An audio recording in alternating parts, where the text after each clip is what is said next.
H1N1ಗೊಂದು vaccine, ಇನ್ನೊಂದು ರೋಗ ಬಂದರೆ ಇನ್ನೊಂದು ವ್ಯಾಕ್ಸಿನ್ನು. ಈಗ ಮಕ್ಕಳಿಗೆ ಪಾಪ ವ್ಯಾಕ್ಸಿನೇಷನ್ ಅಂತ 21 ಇಂಜೆಕ್ಷನ್ಸ್ ಕೊಡ್ತಾ ಇದ್ದಾರೆ. ಆ ಮಗು ಪಾಪ ಇನ್ನೂ ಹುಟ್ಟು ಹೊರಗಡೆ ಬರಬೇಕು ಅಂದರೆ 21 ಇಂಜೆಕ್ಷನ್ಸ್ ರೆಡಿ, ಗನ್ ಥರ ಶೂಟ್ ಮಾಡೋಕ್ಕೆ ರೆಡಿ ಇದ್ವಿ. ಆ ಮಗು ಹೊರಗಡೆ ಬರಬೇಕಾ ಬೇಡವಾ ಪಾಪ? ಬರೋಕ್ಕೆ ಮುಂಚೆನೇ BCG, ಬಂದ ಮೇಲೆ ಇನ್ನೊಂದು ಲಿಸ್ಟ್ ಮಾಡ್ಕೊಂಡಿದ್ದೀವಿ. 1.5 ಇಯರ್ಸ್ಗೆ ಚುಚ್ಚಿ ಅವನ್ನ ಹಾಳು ಮಾಡ್ತಾಯಿದ್ವಿ. ಇಲ್ಲದೇ ಇರೋ ರೋಗಗಳನ್ನು ಸೃಷ್ಟಿ ಮಾಡ್ತಾಯಿದ್ವಿ. ಎಷ್ಟು ಅಂತ ವ್ಯಾಕ್ಸಿನೇಷನ್ಸ್ ಮಾಡ್ತಾ ಹೋಗ್ತೀರಾ ನೀವು? ನಾವೇನು ವ್ಯಾಕ್ಸಿನೇಷನ್ಸ್ ಮೇಲೆ ನಮ್ಮ ಮಗಳಿಗೆ ಒಂದು ವ್ಯಾಕ್ಸಿನು ಕೊಟ್ಟಿಲ್ಲ, ಆರಾಮಾಗಿದ್ದಾಳೆ. ಇವೆಲ್ಲ ನಾನ್ಸೆನ್ಸ್ ಕಾನ್ಸೆಪ್ಟ್ಸು, ಈ ಸೋ ಕಾಲ್ಡ್ ಸೈನ್ಸ್ ಕ್ರಿಯೇಟ್ ಮಾಡಿರೋದು. ಯಾರಿಗೂ ಏನೂ ಬೇಕಾಗಿಲ್ಲ. ಯಾಕಂದರೆ ದೇವರು ತಾಯಿ ಹಾಲಿನಲ್ಲೇ 6 ತಿಂಗಳಿಗೆ ಬೇಕಾಗಿರೋ ಕೊಲೆಸ್ಟ್ರಮ್ ಅಂತ ಆ್ಯಂಟಿಬಾಡೀಸನ್ನು ರೆಡಿ ಮಾಡಿ ಕೊಡ್ತಾನೆ ಮೊದಲನೇ 2 ದಿವಸದಲ್ಲಿ. ಹಾಲಲ್ಲಿ ಕೊಲೆಸ್ಟ್ರಮ್ ಅಂತ ಅಷ್ಟು ಅದ್ಭುತವಾಗಿ ದೇವರು ರೆಡಿ ಮಾಡಿದ್ದು ಬೇಡ, ನಾನು ರೆಡಿ ಮಾಡಿದ್ದೀನಿ, ಪ್ರತಿ ದಿವಸ ಚುಚ್ಚುತ್ತಾ ಇರಿ ಅಂತ ಇವರು ಹೇಳಿದ್ರು.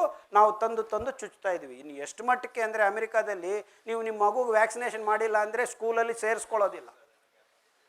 ಈ ಥರ ಹುನ್ನಾರಗಳನ್ನು ಮಾಡ್ತಾ ಇದ್ದಾರೆ. Because the pharmaceutical companies want to keep making money. Because ದೇಶದಲ್ಲಿ ಪ್ರತಿಯೊಬ್ಬರು ಹುಡ್ತಾ ಇರ್ತಾರೆ, ಸಾವಿರಾರು ಜನ, ಎಲ್ಲರಿಗೂ ಚುಚ್ಚೋದು, ದುಡ್ಡು ಮಾಡ್ಕೊಳ್ಳೋದು, ಇದೇ ಕೆಲಸ ಅವರು. ಒಂದಲ್ಲ ಎರಡಲ್ಲ ಸಾಲದವ್ರಿಗೆ 21 ಬೇಕು. ಅದೇ ಥರ ಎಲ್ಲ ರೋಗಗಳಿಗೂ ಒಂದೊಂದು ವ್ಯಾಕ್ಸಿನೇಷನ್. ಎಷ್ಟು ರೋಗಗಳಿಗಂತ ವ್ಯಾಕ್ಸಿನೇಷನ್ ಮಾಡ್ತಾ ಇರ್ತೀರಾ? ಅಮೃತ ಬಳ್ಳಿ, ತುಳಸಿ, ಬಿಲ್ವ, ಹೊಂಗೆ, ಬೇವು, ಅರಳಿ, ಇದು ನಿಮ್ಮ ಮಕ್ಕಳಿಗೆ ವಾರಕ್ಕೊಂದೊಂದು ಎಲೆ ಬಾಯಿಗೆ ಹಾಕಿ ತಿನ್ಸಿದ್ರೆ 7 ವಾರ ಈ ರೋಗ ನಿರೋಧಕ ಶಕ್ತಿ ನಿಮ್ಮ ಮಕ್ಕಳಿಗೆ ನೀವು ಯಾವ ವ್ಯಾಕ್ಸಿನ್ನು ಕೊಡಬೇಕಾಗಿಲ್ಲ, ನೀವು ತಗೋಬೇಕಾಗಿಲ್ಲ. H1N1 ಬರೋದಿಲ್ಲ, H5N1 ಇನ್ನೂ ಮುನ್ನು ಬರೋ 20 ವರ್ಷ ಆದಮೇಲೆ ಬರೋ ಭಯಾನಕ ರೋಗಗಳಿಗೂ ನಿಮ್ಮ ರೋಗ ನಿರೋಧಕ ಶಕ್ತಿ ಉತ್ಪಾದನೆ ಮಾಡ್ಕೋಬೇಕಂದ್ರೆ ವರ್ಷದಲ್ಲಿ 1 ತಿಂಗಳು ಇದನ್ನು ತಿನ್ನಿರಿ, ಆರಾಮಾಗಿರ್ಬೋದು ಇಡೀ ವರ್ಷ.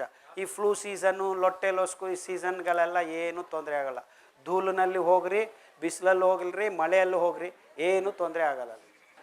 ಒಂದು ಎಲೆ ಹೊಂಗೆ ಸೊಪ್ಪು, ಎಳ್ಸಾಗಿರೋ ಎಲಸು ಬ್ಯೂಟಿಫುಲ್ಲಾಗಿ ಗ್ರೀನಾಗಿ ಬರುತ್ತೆ. ಅದು ತುಂಬ ಚೆನ್ನಾಗಿರುತ್ತೆ. Actually it's quite tasty also. ಅಭ್ಯಾಸ ಆದರೆ ತುಂಬ ರುಚಿ ಇರುತ್ತೆ. ಎಲ್ಲನೂ ಬಿಲ್ವ ಪುಡಿ ತೊಗೊಂಡ್ರೆ ಗ್ಲಿಸರೈಡ್ಸು, ಕೊಲೆಸ್ಟ್ರಾಲು ಬುಡೂಕ್ಕಂತ ಬಿದ್ದುಬಿಡುತ್ತೆ. 1000 ಇರೋರಿಗೆ 200 ಬಂದುಬಿಡುತ್ತೆ. 21 ದಿವಸ ಬಿಲ್ವ ಪೌಡ್ರ್ ತಗೊಳ್ರಿ, ಆರಾಮಾಗಿ ಆಗುತ್ತೆ.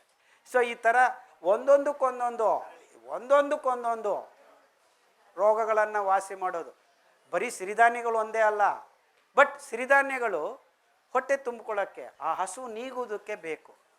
That's why it is main thing ಅಂತ ಹೇಳಿ. ನಿಮ್ಮ ಜಾಗದಲ್ಲಿ ಸರಾಗವಾಗಿ ಸಹಜವಾಗಿ ಅದಷ್ಟಕ್ಕದೇ ಪುಂಖಾನುಪುಂಖವಾಗಿ ಬೆಳೀತಾ ಇದೆ. ಅದನ್ನು ಬಿಟ್ಟು ಯಾವನೋ ಸ್ಟ್ರಾಬೆರಿ ಬೆಳೀತಾನಂತೆ, ಅದರಲ್ಲಿ ತುಂಬ ಆ್ಯಂಟಿ ಆಕ್ಸಿಡೆಂಟ್ಸ್ ಇದೆಯಂತೆ ಅಂತ ಸ್ಟ್ರಾಬೆರಿ ಐಸ್ ಕ್ರೀಮ್ ಇಡೀ ಪ್ರಪಂಚಕ್ಕೆ ಸಪ್ಲೈ ಮಾಡೋಕ್ಕಾಗತ್ತಾ? ಈಗ ಎಲ್ಲರೂ ಸ್ಟ್ರಾಬೆರಿ ಐಸ್ ಕ್ರೀಮ್ ತಿಂತಾ ಇದ್ದಾರೆ. ಎಲ್ಲಿಂದ ಬಂತು ಸ್ಟ್ರಾಬೆರಿ?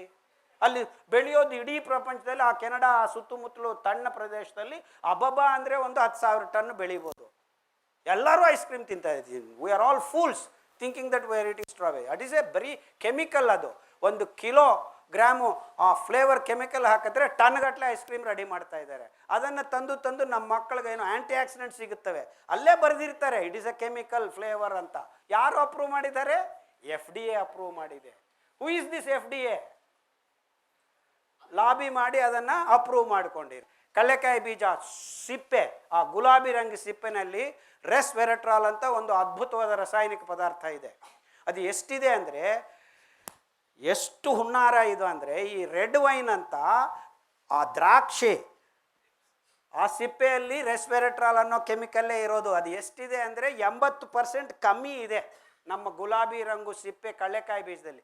ಈಗ ಕಡಲೆಕಾಯಿ ಬೀಜನ ಯಾಕೆ ನಾವು ಮಾರ್ಕೆಟ್ ಮಾಡಬಾರದು? ಇಷ್ಟು ಅದ್ಭುತವಾದ ಪದಾರ್ಥ ಇಷ್ಟು ಅಂಶದಾಗಿದೆ ಅಂದರೆ, ನೀವು ಬೆಳಗ್ಗೆ ಎದ್ದು 10 ಬೀಜ ಮೊಳಕೆ ಕಟ್ಕೊಂಡು ಸಿಪ್ಪೆ ಸಮೇತ ತಿಂದರೆ resveratrol is antiviral, anti bacterial, anti cancerous, anti inflammatory, anti ageing. ಅಂದರೆ ನೀವು ಕಡಲೆಕಾಯಿ ಬೀಜ ಸಿಪ್ಪೆಯನ್ನು ತಿಂತಾ ಇದ್ದರೆ ನಿಮ್ಮ ಮುಖ ಬ್ಯೂಟಿಫುಲ್ಲಾಗಿ ಹಾಗೆ ಇರುತ್ತೆ. You will not age. ನನಗೆ 57 ವರ್ಷ. ಅದ ಸಿಪ್ಪೆ ಗುಲಾಬಿ ರಂಗು ಸಿಪ್ಪೆ ಇರುತ್ತೆ ನೋಡಿ, ನಾವು ಉಫ್ ಅಂತ ಊದ್ಬಿಟ್ಟು ಮಿಕ್ಕಿದ್ದು ತಿಂತೇವೆ.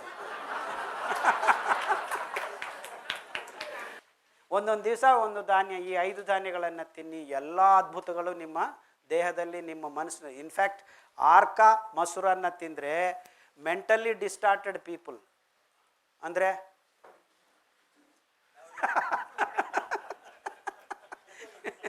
ಮೆಂಟಲಿ ಡಿಸ್ಟಾರ್ಟೆಡ್ ಅಂದರೆ deliberately I am using the word, ಅಂದರೆ ಬ್ಯಾಲೆನ್ಸ್ ಇಲ್ಲದೆ ಇರೋರು, ಏನೇನೋ ಮಾತಾಡ್ತಾರೆ, ಹೆಂಗೆಂಗೋ ಮಾತಾಡ್ತಾರೆ, ಕೈ ಇಲ್ಲ ಬಿಸಾಕ್ತಾರೆ, ಆ ಥರ ಅವರು ಆರ್ಕ ಮೊಸರನ್ನು ತಿನ್ನಿಸಿ ನಾನು 6 ವಾರದಲ್ಲಿ ಕೈಯಿಂದ ಹೋಗಿ ಹೊಡೆಯೋರು ಅಂಥವ್ರನ್ನು ಸಮಾಧಾನವಾಗಿ ಈಗ 6 ತಿಂಗಳಾಗಿದೆ, ಒಂದು ಇನ್ಸಿಡೆಂಟು ಆಗದೆ ಇರೋಂಗೆ ನೋಡ್ಕೊಂಡಿದ್ದೀವಿ.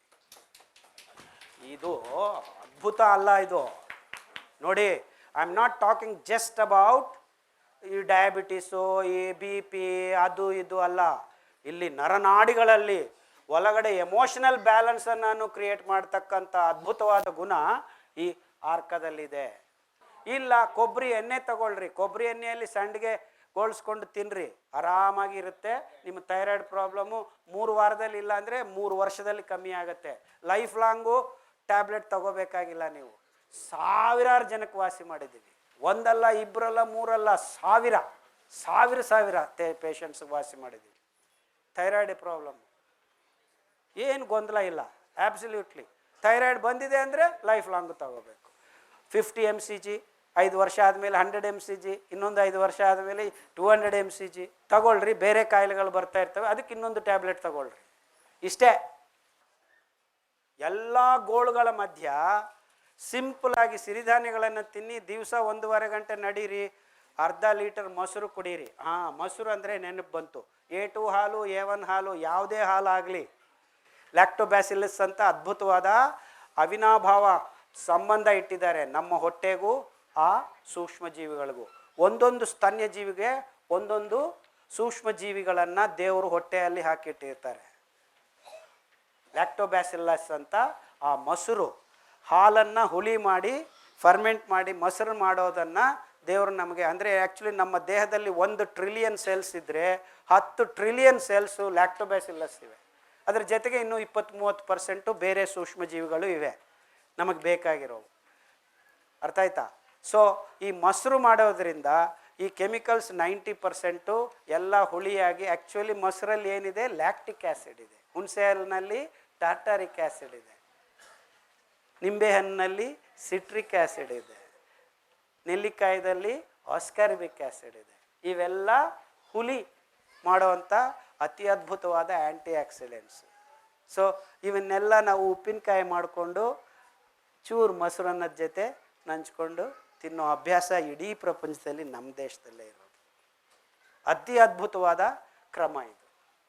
ಆ ಗ್ಯಾಲಿಕ್ ಆ್ಯಸಿಡ್ ಅಂತ ಮಾವಿನ ಹಣ್ಣಿನಲ್ಲಿದೆ. ಸೊ ಮಾವಿನ ಹಣ್ಣುಗಳು ಜಾಸ್ತಿ ಬಂದಾಗ ಉಪ್ಪಿನಕಾಯಿ ಹಾಕೋತೀವಿ. ಸೀಬೆ ಹಣ್ಣು ಅತಿ ಅದ್ಭುತವಾದ ಸಂಪೂರ್ಣ ಫಲ, ಎಲ್ಲ ಅಂಶಗಳು ಅದರಲ್ಲಿದೆ. ಸೊ ಈ ಥರ ಒಂದೊಂದು ಅದ್ಭುತ. ಅರ್ಥ ಆಯ್ತಲ್ಲ? ಇಲ್ಲಿಗೆ ಇದು ಆರಂಭ ಅಂತ ತಿಳ್ಕೊಳ್ಳೋಣ. ಈ ಚರ್ಚೆ, ವಾದ ಸಂವಾದ ಇಲ್ಲಿಗೆ ಮುಗಿದೇ ಇರಲಿ. ನೀವು ನಿಮ್ಮ ಮನೆಗೆ ತಗೊಂಡೋಗಿ ಎಲ್ಲರ ಜೊತೆ ಈ ವಿಷಯಗಳನ್ನು ತುಂಬ ಚೆನ್ನಾಗಿ ಚರ್ಚೆ ಮಾಡಿರಿ, ವಿಷಯಗಳನ್ನು ತಿಳಿಸ್ರಿ. ವಾದ ಸಂವಾದ ಎಲ್ಲ ಥರದ್ದು ಗೋಜಲ್ಗಳು ಇರ್ತವೆ ಇವು. Because something which is very important for our lifes and future generations. Let this be a big issue in your life. Let's change our food habits. And ಈ ಸದಾವಕಾಶವನ್ನು ಒದಗಿಸಿಕೊಟ್ಟುವುದಕ್ಕೆ ನಾಗೇಶ್ಗೆ ನನ್ನ ಕಡೆಯಿಂದ ಒಂದು ತುಂಬ ಖುಷಿಯಿಂದ, ಇಷ್ಟಕ್ಕಿಂತ ಏನು ಮಾಡೋಕ್ಕೆ ಗೊತ್ತಿಲ್ಲ ನನಗೆ. I am very thankful to him for providing me this opportunity. And I am very happy to come, and you all gave me so much time, and I believe no one moved out of this hall. ತುಂಬ ಖುಷಿ ಆಗ್ತಾ ಇದೆ. Thank you very much. ಪುಷ್ಪಗಳನ್ನ ಕೊಡೋದು ಒಂದು ವಾಡಿಕೆ ಇದೆಯಲ್ಲ, ಈ ಗಿಡಗಳನ್ನ ಕೊಟ್ಟು ಇದನ್ನ ಹೀಗೆ ಪರಿಸರದಲ್ಲಿ ಪಸರಿಸುವಂತೆ ಮಾಡೋದಕ್ಕೋಸ್ಕರ ಅವ್ರ ಮಾರ್ಗದರ್ಶನ ಬೇಕು ಅಂತ ಕೇಳ್ತಾ ಇದ್ವಿ ನಾವು. ಇದು ಸುಮಾರು 400 ಮಿಲಿಮೀಟ್ರಿಂದ 5000 ಮಿಲಿಮೀಟರ್ವರೆಗೂ ಬೆಳೆಯುವಂತಹ ಗಿಡಗಳಿದು. ಇದನ್ನ ಸುಮಾರು ಈಗ ಮಾಗಡಿ ರೋಡಲ್ಲಿ ನಮ್ಮ ಸಂಸ್ಥೆಯ ಒಂದು ಲ್ಯಾಬ್ ಇದೆ. ಇದಕ್ಕೆ ಸಂಬಂಧಪಟ್ಟ ಮಾಹಿತಿನ ಪರ್ಸನಲ್ ಆಗಿ ನಾನು ಕೊಡ್ತೀನಿ. ಆರ್ಗ್ಯಾನಿಕಾ? ಇನ್ನೊಂದು ವಿಷಯ ಹೇಳ್ತೀನಿ, ಸಾರ್ ಅವ್ರ ತೋಟದಲ್ಲಿ ಬೆಳೆದಿರೋಂತಹ ಹಣ್ಣುಗಳು, ತರಕಾರಿಗಳು, ಧಾನ್ಯಗಳು ತಿನ್ಬೇಕು ಅಂದ್ರೆ ನಾವೆಲ್ಲ ಅದೃಷ್ಟ ಮಾಡಿರ್ಬೇಕು. ನಿಮ್ಗೆಲ್ಲರಿಗೂ ಸಮಯ ಇದ್ರೆ ಅವ್ರ ತೋಟನೊಮ್ಮೆ ವಿಸಿಟ್ ಮಾಡಿ. ಅವರು ಅಲ್ಲಿ ಬೆಳೆದಿರೋಂತಹ ಆಹಾರನ ಸೇವಿಸಿ ಖಂಡಿತ ಬಹಳ ಚೆನ್ನಾಗಿರುತ್ತೆ, ಅದ್ಭುತವಾದ ಅನುಭವ. ತಮ್ಮೆಲ್ಲರಿಗೂ ಧನ್ಯವಾದ.